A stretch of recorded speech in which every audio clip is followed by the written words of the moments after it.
Okay, તો last time આપણે વાત કરી હતી કે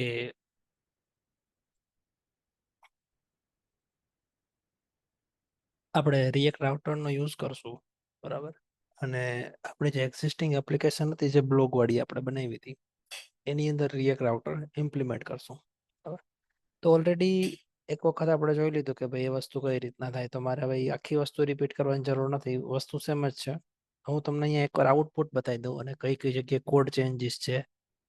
જો તમે ના થયું હોય તમારાથી તો તમે એ પહેલા કરી નાખો. એટલે પહેલા હું રન કરું પ્રોજેક્ટ,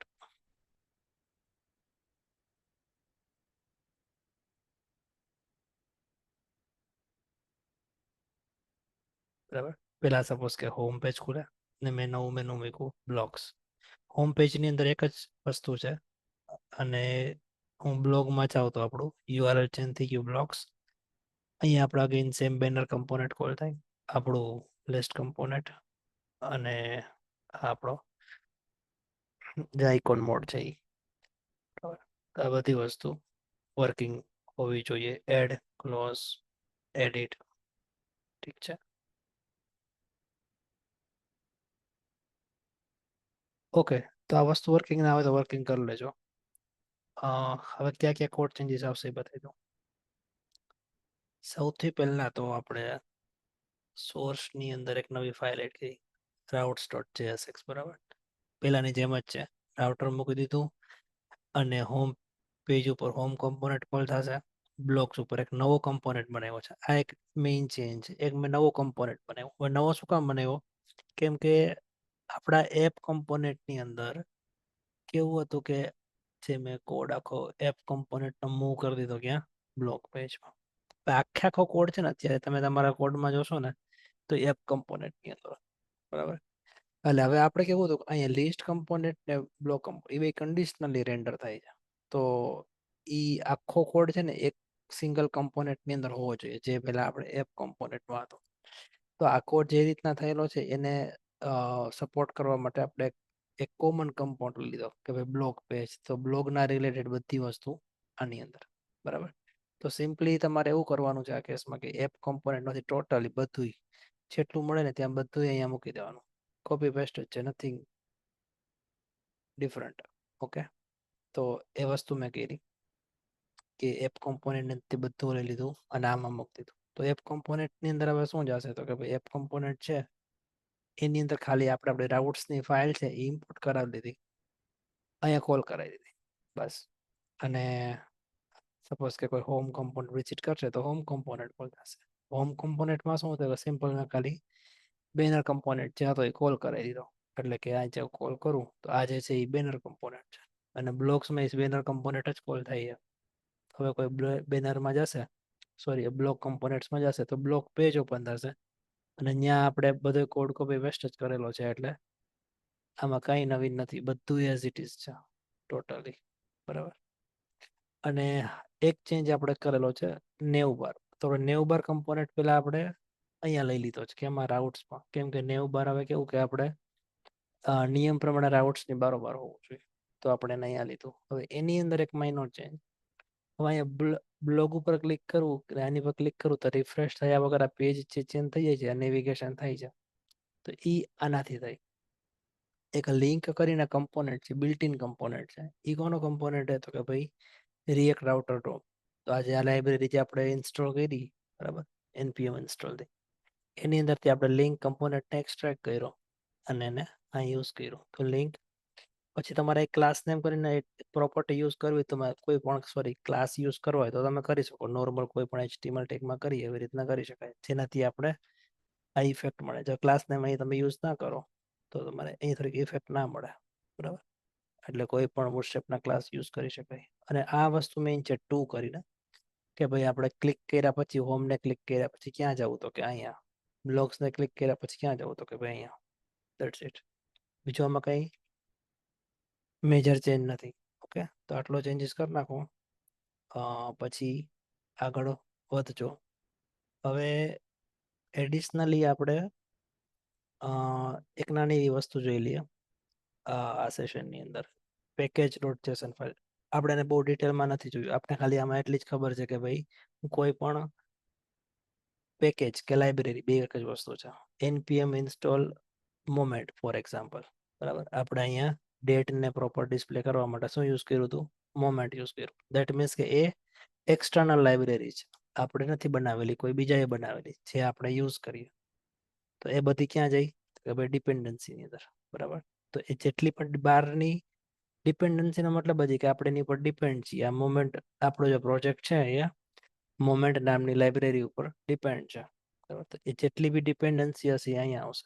તો બુટસ્ટ્રેપ યુઝ કરીએ, મોમેન્ટ યુઝ કરીએ, અને આ ત્રણ લાઇબ્રેરી જે રિએક્ટને ચલાવવા માટે, બરાબર. તો આ ડિપેન્ડન્સી થઈ ગયો. હવે એ સિવાય ને બીજું ઘણું બધું આમાં છે, એ જોઈ લઈએ. નેમ, તો ભાઈ આ તમારે નેમ દર્શાવે કે તમારું પ્રોજેક્ટનું નામ શું છે. તમે ગમે તે રાખી શકો. For example blogger, blogger space ને એવું નહીં ચાલે, બરાબર. આવી રીતના ના ચાલે. અંડરસ્કોર ચાલશે, એટલે આપણે ટેસ્ટ અંડરસ્કોર વોટ એવર યુઝ કરી શકીએ. પ્રાઇવેટ ટ્રુ અત્યારે સમજવાની જરૂર નથી. તમારે ખુદનું તમારું npm પેકેજ બનાવવું હોય, જેમ મોમેન્ટ છે એ કોઈએ બનાવેલું છે, બરાબર. એવું તમે તમારું નામનું બનાવવું હોય તો બનાવી શકો. એના માટે આ ફ્લેગ યુઝ થઈ, બટ એને અત્યારે જરૂર નથી. વર્ઝન, કે ભાઈ તમારી એપ્લિકેશન છે જનરલી બધા વર્ઝનિંગ યુઝ કરતા હોય, કે ભાઈ 0.0.1 0.0.2 જેમ મોબાઈલ એપ્લિકેશનમાં વર્ઝન આવતા હોય. અને જેમ જેમ તમે તમારા કોડમાં ચેન્જીસ કરો, તમારે વર્ઝનિંગ કરવું હોય તો એને આપણે કરી શકીએ.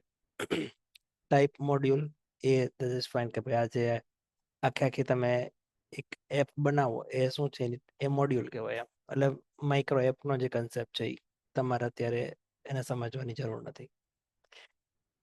આ પાર્ટ આપણા માટે ઇમ્પોર્ટન્ટ છે, સ્ક્રિપ્ટ. હવે સ્ક્રિપ્ટ શું હોય? સ્ક્રિપ્ટ ઓલરેડી તમે એક યુઝ કરી જ છે, ત્રણ સુધી કરતા આવો છો, જે તમને ખબર નથી. આ વાળી પ્રોજેક્ટ સ્ટાર્ટ કરવા માટે આપણે યુઝ કરીએ npm run dev. તો npm run dev શું છે?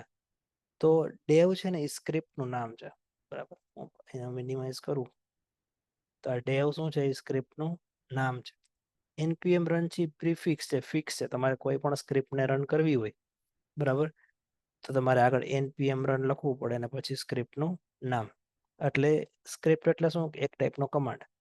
તો રિએક્ટ સ્ટાર્ટ કરવા માટે રિએક્ટ વડે સ્ક્રિપ્ટ બનાવી ડેવ, અને એની અંદર એનો ઇન્ટરનલ જે આપણે વાઇટ ઇન્સ્ટોલ કર્યું હતું, બરાબર, તો એનું એ કમાન્ડ છે કે જેનાથી એ રન થશે.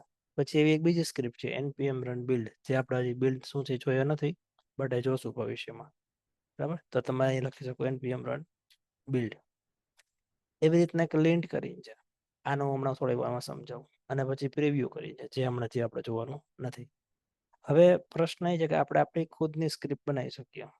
ફોર એક્ઝામ્પલ હું સ્ક્રિપ્ટ બનાવું હાર્દિક, કે ભાઈ કોઈ હાર્દિક npm રન હાર્દિક કરે, તો હું એમ કરું કે ભાઈ મારે નોટનું વર્ઝન ડિસ્પ્લે કરવું છે. આ કમાન્ડ રન કરો. કમાન્ડ કોઈ પણ હોઈ શકે. જોઈએ npm રન હાર્દિક, બરાબર. જો એને શું કર્યું? સ્ક્રિપ્ટ રન કરી, અને સ્ક્રિપ્ટ રન થઈ એટલે એને શું આ કમાન્ડ રન કર્યો, અને એને આઉટપુટ આપ્યું, જે નોટનું વર્ઝન મારું હતું એ. તો સ્ક્રિપ્ટ ગમે તે હોઈ શકે. ભવિષ્યમાં તમે તમારી સ્ક્રિપ્ટ બનાવશો એની જરૂર પડશે, બટ બેઝિકલી કોઈ પણ સ્ક્રિપ્ટ હોય npm રન પછી તમે જેનું નામ હોય એવી રીતના કરીને કરી શકો. હવે બીજી અત્યારે અહીંયા જે યુઝફુલ સ્ક્રિપ્ટ છે એ છે લિન્ટ. લિન્ટનો મતલબ શું થાય? Errors, coding errors. બટ એ એવી એરર કે જે આઉટપુટમાં કંઈ પ્રોબ્લેમ નથી, પણ તમારે એ વસ્તુ as a developer as a best practice કરવી જોઈએ.